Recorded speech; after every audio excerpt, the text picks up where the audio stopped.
Hey guys, Fazzy back here, and in today's video we have another 1 year rebuild challenge.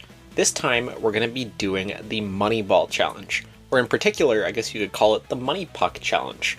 This is based off of the movie Moneyball, starring Brad Pitt and based off the real life Oakland Athletics. So basically, the concept of this challenge is going to be, we're going to be trying to find players that may not be the highest overall, but may bring something to the table when it comes to advanced analytics. Whether it be hits, whether it be block shots, whether it be takeaways to giveaways ratio. We're going to be trying to find players that fit that build. And we do have a few ground rules for this challenge. And they are the following. So the max salary that a player can make on this team is going to be $5 million. If you know anything about Moneyball, the players do not make a ton of money, but they bring great value to this team. Also, Fog of War is going to remain on. I think it's the one challenge where it does make sense. We don't really want to know everything about these players other than the advanced stats. So the full Fog of War will remain on. And lastly, no retained salary when it comes to player trades. So we're going to be building this team through free agency as well as trades. But we're not going to be going after, just an example, a guy like Crosby who's making 8.7. We can't just go and get 50% retained from Pittsburgh. He has to be making under $5 million to be able to trade for that player. So that is the rules, that is the concept of this challenge.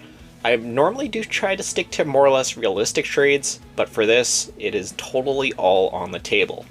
I think we already have a tough enough challenge ahead of us, trying to build up a team that hopefully can make the playoffs. I think end of the day, if we make the playoffs, I think that's going to be a success for this team. But with all that being said, I think we're ready to jump into the draft and start this rebuild. So anyone here that we do take in the draft is eligible to play for us if we want. Obviously ELC, they're not going to be making more than $5 million. So what do we have available to us here? So the easy answer I think here is going to be Porter Martone. I believe he's 79 where Hagen's is 78 and Frondell is a 75. So yeah, let's go Porter Martone. We can always throw him in with a trade too, potentially. I don't know. Maybe he'll make the opening day roster. Maybe he won't. We'll find out.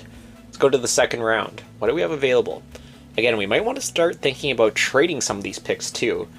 Unless we can get someone of equal value or more value than the pick. So honestly, like Ravensburg, I think he would have more value than a second round pick.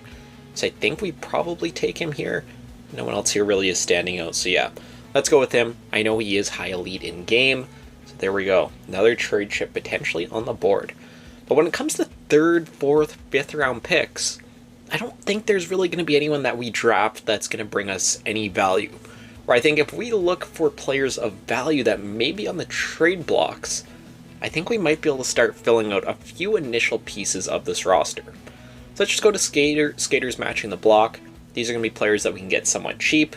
Like a Connor Clifton. Like, let's see. What are his analytics looking like?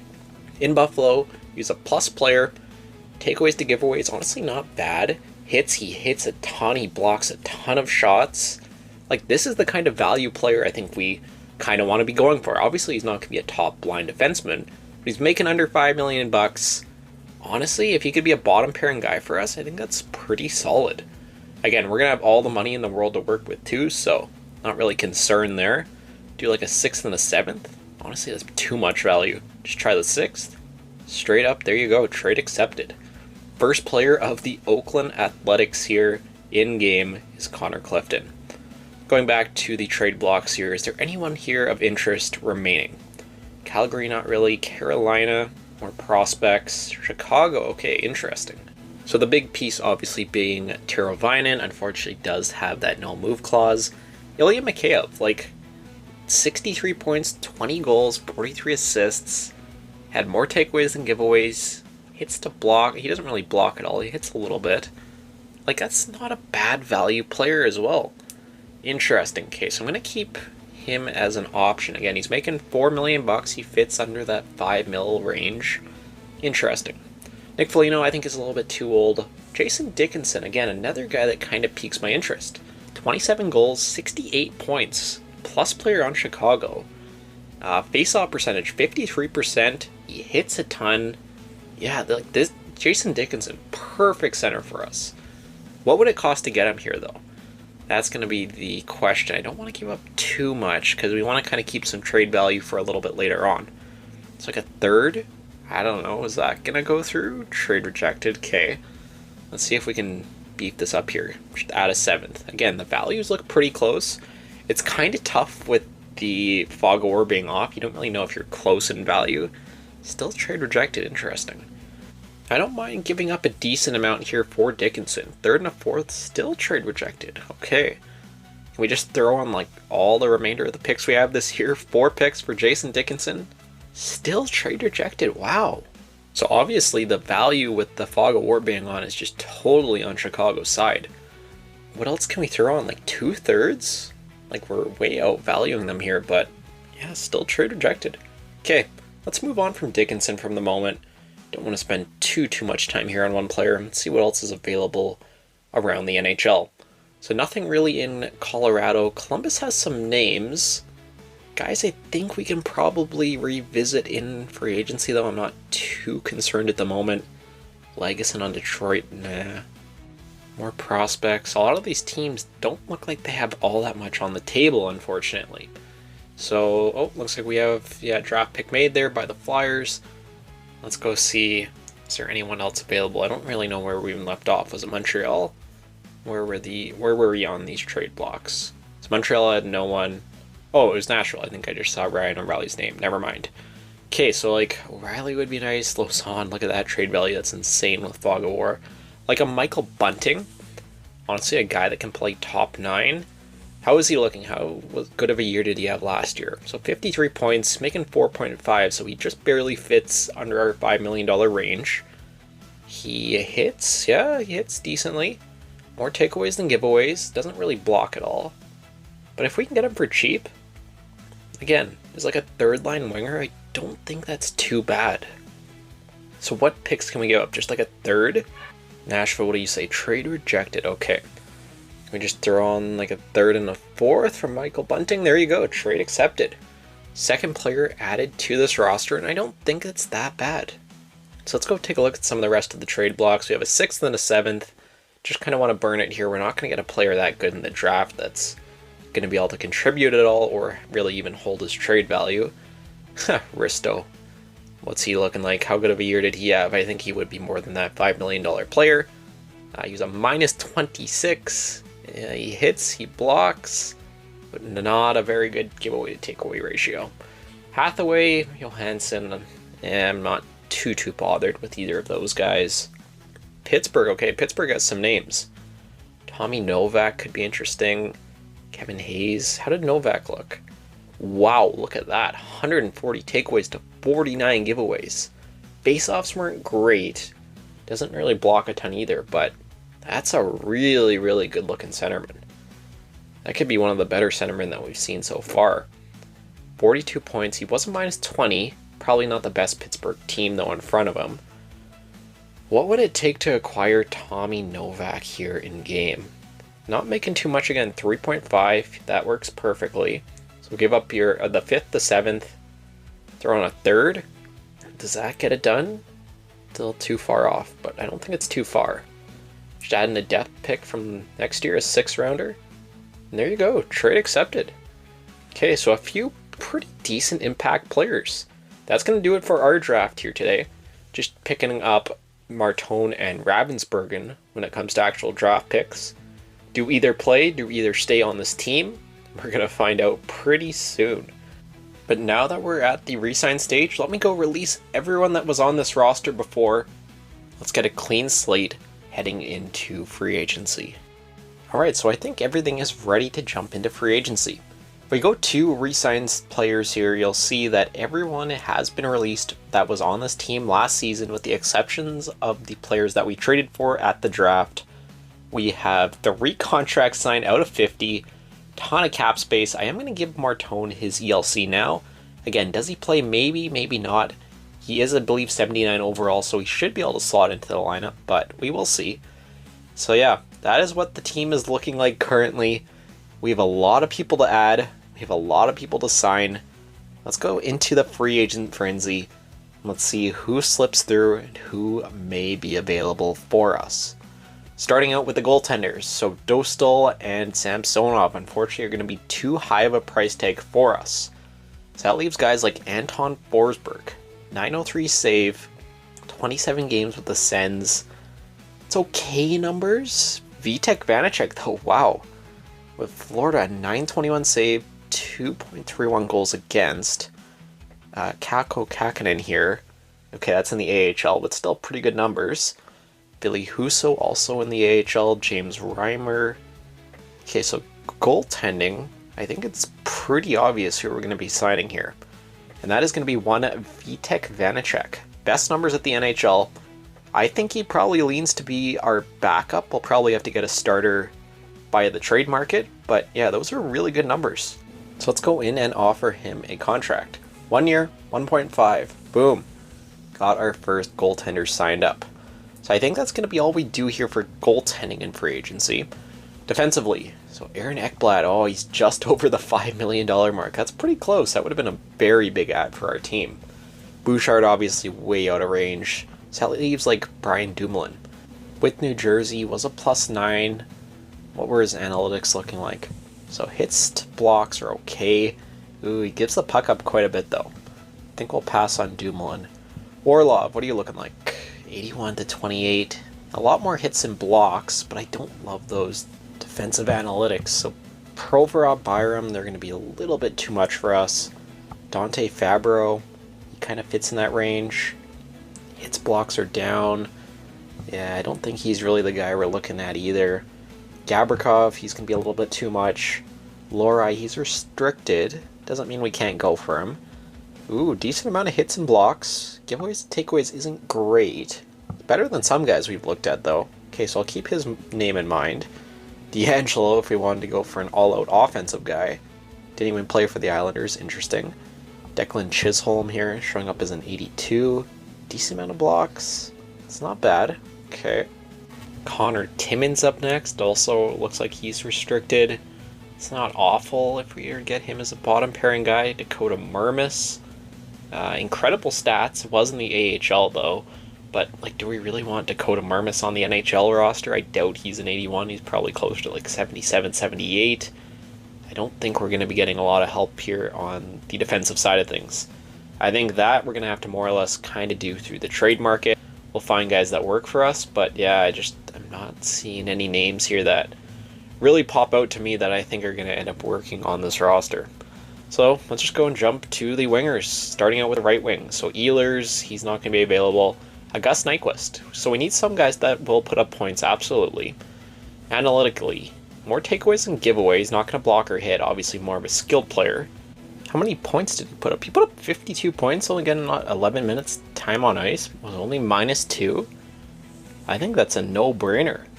He wants under $5 million, wants 3.9. Very interested, just offer it.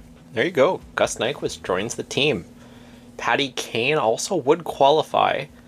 Didn't have a very good year though, -31, only put up 42 points. The numbers aren't awful, but I don't know, just not feeling it with Kane. Riley Smith, another option for us.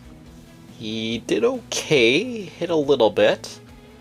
He played about 13 minutes time on ice a night, 44 points, it's not bad. I'll keep it in mind, maybe we come back to him. Kyle Palmieri. Another interesting name, another good vet, 46 points, 21 goals. It's pretty good. 60 minutes time on ice a night. He hits a good amount, 100 hits. Yeah, I think we probably go Palmieri here for sure. 2 years at 3.4, go 3.5 for 2 years. Palmieri, there you go, he accepts that deal. Dadonov, I don't think we're going to go with him. Yeah, nothing too crazy, only getting 7 minutes time on ice a night. 25 points, honestly, in 7 minutes isn't awful, but I don't know. Nathan Bastian up here, showing up as an 84, which is insane. Only 14 points. Obviously, he's going to be much more of a grinder, a physical kind of guy. Yeah, 84 hits, very limited time on ice, 9 minutes a night.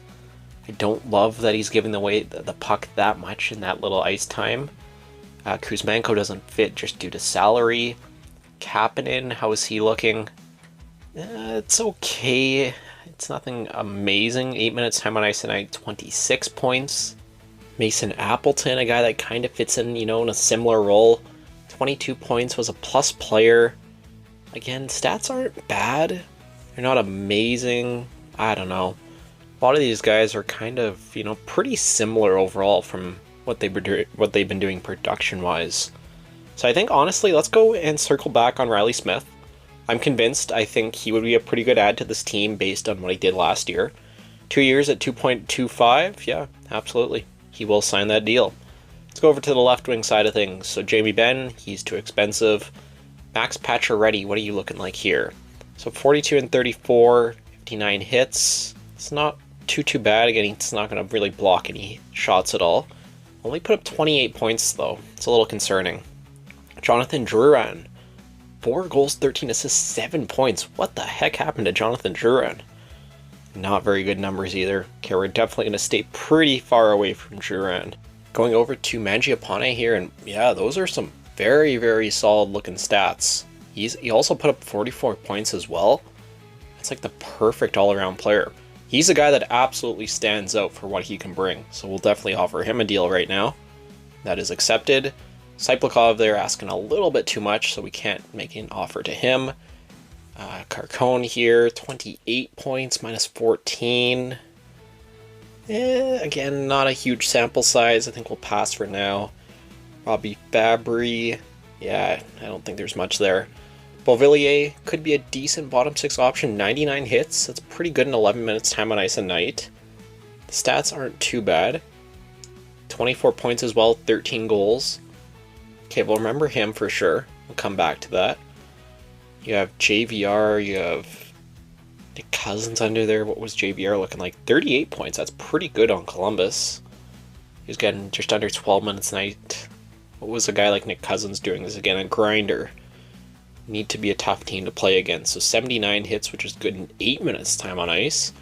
19 points, was a minus 11, but probably not the best team in front of him. Tanner Jeannot, was he better? 24 points. What was he looking like for hits and stuff? Hits are good, but too many giveaways. Okay, so I think we're going to go with Nick Cousins here. He's going to be our 4th line grinder. So we'll give him a 1 year, $1.775 million. That is accepted. I honestly probably even should have looked at Brandon Tanev here. Yeah, takeaways to giveaways good. Lots of hits. Doesn't really block. But again, could just be a good physical guy. Bring some energy on that 4th line. 1.675, absolutely. Okay, so when it comes to left wingers, is there anything else we want to do? Not a ton of other big names out here that I think, would really help the squad, unfortunately.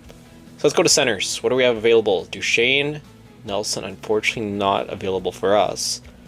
That leaves Lars Eller as the top-rated guy. 17 points, minus 15. He does do pretty good in the face-off draw. Pretty good defensive player overall. Insane that Fog of War has him at an 87. That's crazy. Gaudette, nothing super impressive. Nick Bukestad, he's a guy that hits quite a bit. Pretty good defensive responsibility. 35 points, was a minus 15. Probably not the best Utah team, though. I would be interested in giving him a deal. The big 6'6" centerman. He took like 1 year at 3.3. Make him an offer. He doesn't have the highest interest level, which kind of sucks. Suter there, not going to be able to sign with us. Too much money. Cloud, I believe, is restricted. Jack McBain, 21 points. Another Utah center. Not great on the face-off draw. It does hit a ton. Takeaways to giveaways isn't bad. Again, I don't know. Trent Frederick, very similar player as well by the looks of what he brings. Overall, 28 points is pretty good, probably playing in the Oilers' bottom 6. Outside of that, center-wise, it's looking pretty weak. You have Dvorak here, coming from Montreal, 24 points. So he is pretty good on the face-off draw, 57% is solid. But I think you want a little bit more from a player like that. Outside of that, we're getting pretty low overalls here, so I think we're going to have to make quite a few trades to fill out this roster, which is a little bit concerning for sure. So I don't know, there's definitely going to be some work for us to do in the trade market, as there's not as much here as I was expecting in free agency. At least that kind of fits the mold of what we want to bring here. So I sim a few days. Nick Bukestad says no. Oh, that hurts. So there goes like one of the only center options that we really had available to us. That does suck. So I think we definitely probably have to go for Lars Eller now. Obviously not going to be playing in the top 6. He's going to be a bottom 6 center for sure. But yeah, with his really good face-offs, with just decently overall defensively, definitely give him that deal. Does sign it right away. Is there anyone else here center-wise? Like, do I bring in a Derek Ryan? Good on the draw. I just think we can probably do better than that. Nosek. It's not bad. Same kind of thing, though. I don't know. There's very weak center market here, which does suck. So I think that's going to, again, have to be something that we follow up with the trade market. Anyone else on the wingers here that I want to circle back on? Like maybe Beauvillier? I know we were talking about him earlier. Outside of that, no other wingers. So we don't have to play all these guys. Like, just gives us options. So yeah, we'll sign him. Why not? And then right wingers. Was there anyone else? Anybody else in this list? Nothing really coming to mind. A lot of just kind of average here, unfortunately. Could bring in like a Lazar, a Hoffman. Nah, nothing here, unfortunately. And then defense. Again, Dumoulin I didn't like Orlov. Lohrei was alright. Like Timmins, he was okay, I believe. Yeah, again, I don't know. Need better value for this team. Like Connor Clifton looks like he was like a fantastic ad for what he did last year numbers wise, which is just crazy to say. So let's see. Let's start with the goaltending here. Let's go to the block. Let's see if anyone has some players on the block that may be of interest. Like John Gibson, he is interested in coming here. He put up very good numbers, 83. Obviously, I guess they let go of Dostal. Was a tandem guy. 18, 13, and 4, 922 save. Oh, never mind. He is over the salary cap. I totally forgot about that. So, John Gibson is not going to be available to us. Let's go through the rest of these blocks here. Nothing really showing up here. You have Spencer Knight. Again, he does qualify technically. He's making a lot of money, though. Not very good numbers there in Chicago. Ilya Nabokov, that's a young guy. Peter Mrazek on Detroit, 78. Nah, that's not going to work. You know, Benny Bobrovsky on LA. Ivan Bobrovsky, interesting. Minnesota has nothing. Montreal has nothing. I wonder if either of Toronto's goalies will be available. Either one of Stolarz or Wool. Jonathan Quick here could be an interesting ad. Back up in New York. 82 overall. Put up pretty good numbers. 1.150. We'll keep him in mind. A lot of teams have nothing on the block here for goalies. St. Louis nothing. Tampa nothing. Toronto, nope. They weren't there, unfortunately. Nothing in Vancouver. Ooh, Charlie Lindgren. Okay, so that could be a very good option for us. What were his numbers? 914, 281. That's not bad. I think he's going to be our target here in net. Just what's the price tag going to be? Obviously, in a tandem currently with Logan Thompson, so they don't need two goalies. Give up a third. Trade rejected. What else can we add here? Don't want to add too much. Third and a fourth. I love how they literally have zero trade value on the other side. That's why the Fog of War is kind of dumb in some regard. Second still trade rejected. Like, I don't want to give up too much here just for a goalie too in the sim engine. Never know how they're going to perform. Second and a fourth, still trade rejected? Seems like a high price. Second and a third?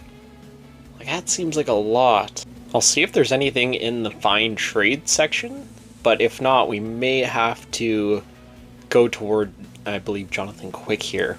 Probably the next best option, which, again, is a little concerning. Charlie Lindgren, no trades available. Okay, so I think we're going to unfortunately have to let him go. I think we're going to need those picks for other players and other trades that we'll be making here soon. So let's go and circle back on New York. Jonathan Quick, the backup to Shesterkin. I'm assuming this will be a lot cheaper. So you're probably going to be in a tandem here with Vitek Vanacek. Give you like a fourth and a seventh. Seems like a lot of value. Just do the fourth. Straight up, trade accepted. Okay. So the goaltending tandem is taken care of. what do we want to do with the rest of this team? That is the question. So let's go through some of these blocks here once again. So Killorn, he's obviously going to be on that huge deal still. 6.25, nothing in Boston, Buffalo, Calgary, Carolina, all prospects. Not much out here. Colorado, nothing. Boone Jenner would be nice. Olivier, that's, I don't know, it seems like a lot. Detroit, nothing. Edmonton, Bouchard would be amazing. That's going to be too much. Same with Kane there. Just making over $5 million. There is not a lot here, which is, again, very concerning. Montreal, nothing. Nashville, nothing. New Jersey, nothing. Islanders, nothing. The Rangers, nothing. There is no one willing to trade anyone here any good. Never mind. Pittsburgh. Again, we made a deal with Pittsburgh before. I don't know if there was anyone else we were really all that interested in, though. St. Louis, they have some names on the block. Cam Fowler would have been like a nice defenseman to get. Not really intrigued by anything else at the moment. Nothing in Tampa, nothing in Toronto. Olli Mata and Ian Cole. How are they looking? Olli Mata appearing as an 85. 15 points. You know, honestly, as a defenseman, those are pretty good numbers. Ian Cole? No, okay, we're staying far away from Ian Cole. But what would it take to acquire Olli Mata? He could be a decent option, maybe even playing top four as a fourth defender. I don't know how much value this is going to take, though, because I doubt he's an 85, and I don't know how much value he's going to have with the trade or with the fog of war system. So a third and a fourth is not enough. Maybe let's just go find trade for him. We'll keep his name in mind. Vancouver, did you have anyone? Nope, nothing. Vegas has William Karlsson. Obviously making a little too much. McNabb, though. Good defender. He's somewhat cheap. He would fit in with the build. How is he looking? Lots of hits, decent amount of blocks, but not the best defensive numbers. John Carlson, no. And then Winnipeg has nothing either. Okay, so let's go and revisit the Olli Mata trade. So again, let's go find trade. What would it take? Is there anything available here to acquire him? 85 Utah, so they want a second and Lars Eller. Okay, so I don't want to trade Lars Eller, but I think there's something that we can work with there. So if we replace Eller and just do like a depth draft pick, that work. So take Eller off. Second straight up, no. Okay, let's add that pick. What else can we throw in here? Just make it like a 7th. That work? And yeah, there you go. Trade accepted. So apparently they think Lars Eller is just worth the 7th. Interesting. So we definitely have to build out this team a little bit still. 2 defensemen only, Mata and Clifton. Forward-wise, honestly, we don't have a full forward core yet, but it's getting pretty close. I think when it comes to forwards, we might just want to add a few bigger names. Maybe throw in a few of those first-round picks to try and add some of those top-end players. But let me go and kind of look around the NHL. I'll see if I can find anything else that works with this challenge. Alright, so looking to get 2 players here from Chicago, that being Brody and Murphy. Both guys that, again, making under $5 million it works. Brody put up 34 points as a Blackhawk. He blocks a lot, he hits a lot. Takeaways to giveaways are pretty good. You know, defensemen seem to be giving the puck away quite a bit more in this game, but those numbers are pretty reasonable. Murphy, it's not as good, but, you know, again, the hits are up, the blocks are up. If we can get a 2-for-1 here. Trying a third and a fourth, they do say no. What is it going to take to get these 2 players on our team? Throw in the second straight up. Nope, still trade rejected. Second, fourth, and a third maybe. Just throw in all the picks, and there you go. Trade accepted. So there's 2 more defensemen on the blue line. Let's see if we can round that out with another trade. So I found another defenseman I was pretty interested in, and that being Mario Ferraro. Very good defensive defenseman in real life, and in game he's actually pretty solid. Not on the best Sharks team, was a -19. Put up 21 points, 4 of those being goals. Again, he hits a lot, he blocks insane amounts, 154 blocks. Giveaways to takeaways, it's not awful, it's not great, but he can eat up some minutes, and I think he would fit in pretty good in the top 4. So sending 2/3 to San Jose, trade rejected. Okay, I kind of thought that would be the case. Let's beef that up a little bit. Let's make this the third a second. Second and a third, still trade rejected. Can we just throw in some depth draft picks here again? I wanted to save those top end picks. for probably more forward help. Add in a fourth and a fifth. There you go. Trade accepted. So one more defenseman. This one I want to have a little bit more offensive flair. The last trade here to round out the blue line is going to be acquiring Shane Gostisbehere, giving up a second, third, and a fourth. He's a guy that is going to put up a ton of points. We need that on this team. We have a lot of defensive defensemen and a lot of two-way guys. He is pure offense. But if you go to his defensive numbers, they're honestly not too bad. He blocks decently. He doesn't really throw the body at all. But if he can put up some points and at least hold his own defensively, I think this would be a great add for this team. Carolina, trade rejected still. Okay, how else can we beef up this trade? Throw in maybe another second? Do 2 seconds for Shane Gostisbehere, 1 year left. Still 2 years left, trade rejected. Can throw in like a third, will that get that over the line? There you go, trade accepted. So the blue line has been taken care of. Let's see if we can bring in some reinforcements on forward. So we're going big game hunting here, looking to bring in the first real star player to this team. He does fit. He's only making $4.75 million, and that being Alex Tuch. The big 6'4" power forward fits everything we need. 71 points. He's going to play on the first line, eat up a ton of minutes. He hits. He is, very responsible defensively. And I think he's a guy that, again, will bring a ton of value to this team. Trying a first, second, and third. Trade rejected. Okay. What will it take to get this deal done from Buffalo? Buffalo always looking to sell a bunch of their players off here. Okay, so first, second, what else can we add? Did not mean to take off the other pick there. So add in the third again, and then just add in a bunch of depth draft picks. Another third, a fourth. Still trade rejected. Okay. So let's take everything off. Do we maybe do 2 firsts for Alex Tuch? Throw in that last one, 2031. And there you go, trade accepted. Again, I'll keep looking around the NHL, see if there's anything else that will help this team. So Seattle, of all teams, had quite a few players that I was pretty interested in here.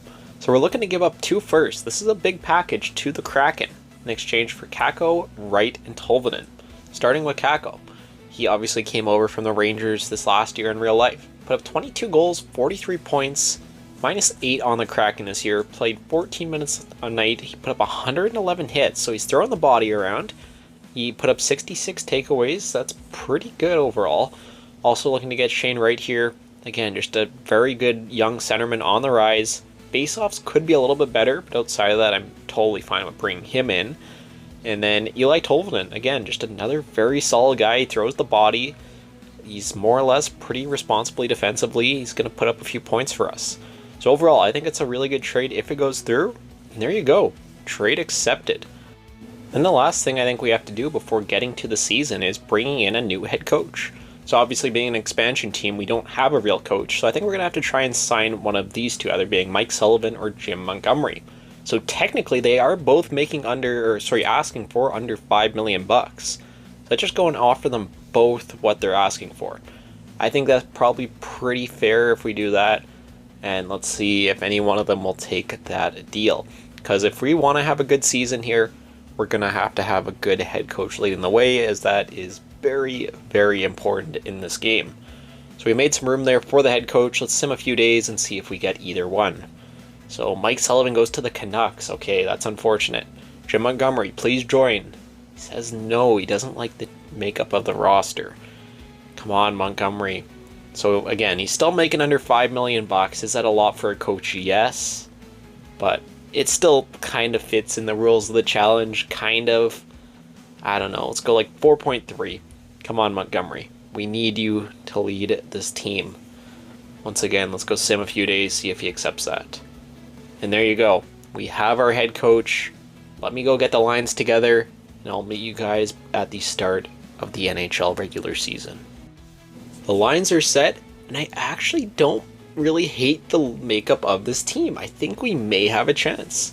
Tuch, Wright, Kakko is your first line. Nyquist, Novak, Tolvanen is your second. Bunting, Eller, Smith is your third. And Palmieri, Cousins, Mangiapane is your fourth line. Defensively, Mario Ferraro and Shane Gostisbehere. Connor Murphy and Olli Mata. And TJ Brody and Connor Clifton. Again, not too bad.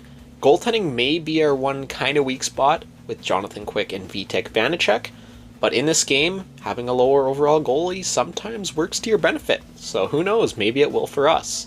And if you go to our salary here, you'll see we're totally compliant. Ignore the 2 cap whales, that's just so no one else's contract goes up. I didn't want Tuck to be at like 5.2 million and then all of a sudden he doesn't work.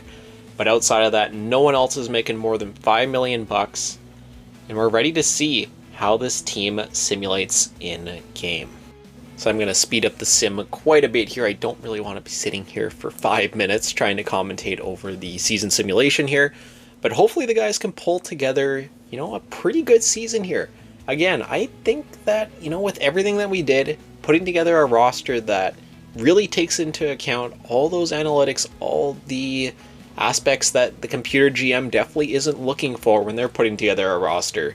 I hope that helps us here, and hopefully it is something that really does matter in game that we can, kind of look for when building rosters out in the future in franchise mode. It'll be interesting to see, will guys be able to put up really good seasons back to back? The guy had an amazing statistical season in the prior year when he signed him in free agency. Is he going to totally regress and fall off a cliff, or is he going to be somewhat consistent, putting up, back-to-back good years?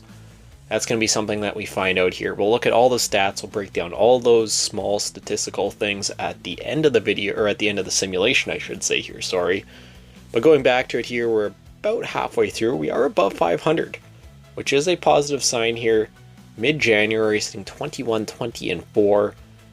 Again, I think that's more or less kind of where I saw this team. I said if we made the playoffs, I would consider that a success. With the rules, the limitations that we have, get me to the playoffs, and I am happy. If we do anything in there, if we win a couple of rounds, again, that's even more of a success and just shows that this formula may actually somewhat matter in game.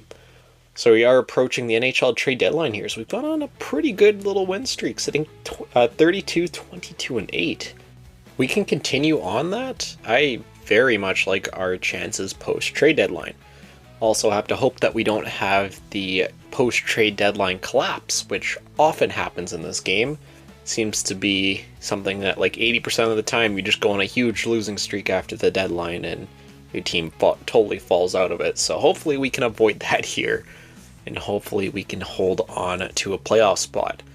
Looks like we are losing a few more games than we've won here post-deadline. Again, that is a little concerning.